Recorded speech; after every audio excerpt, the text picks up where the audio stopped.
আমরা শিখবো সংখ্যাগুলো বাংলা।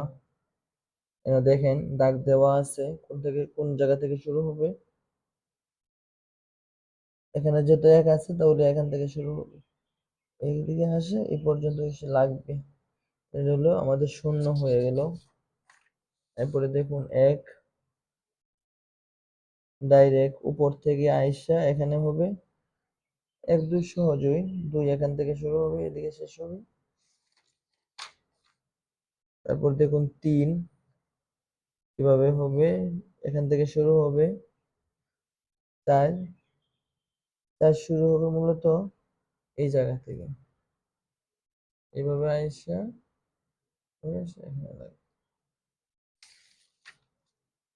পাঁচ দেখেন এক, দুই দেওয়া আছে, এই জায়গা থেকে শুরু হবে এই জায়গা থেকে।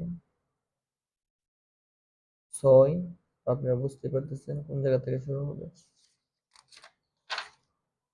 সাত দেখেন এক, দুই দেওয়া আছে। আট দেখেন দেওয়া আছে এখানে, এখান থেকে শুরু হবে, এখান থেকে শুরু হবে এই জায়গা পর্যন্ত, এদিকে আসে উপরে এদিকে যাবে। নয়, নয় পর্যন্ত শেখা হলে সবগুলো শেখা হয়ে যায়। এখন আমরা দেখব ইংরেজি গুলো, একই সিস্টেম। দেখেন এক, দুই দেওয়া আছে,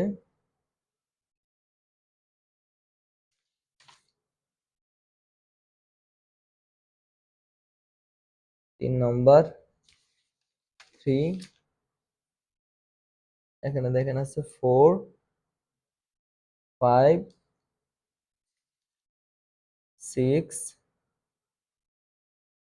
সেভেন, এইট, নাইন, দেখেন নাইন পর্যন্ত শেষ। ঠিক আছে, ওকে, ইনশাল্লাহ কারো কোনো প্রবলেম হলে বলবেন, জানাবেন। তো ঠিক আছে, আজকের মতো এই পর্যন্তই শেষ।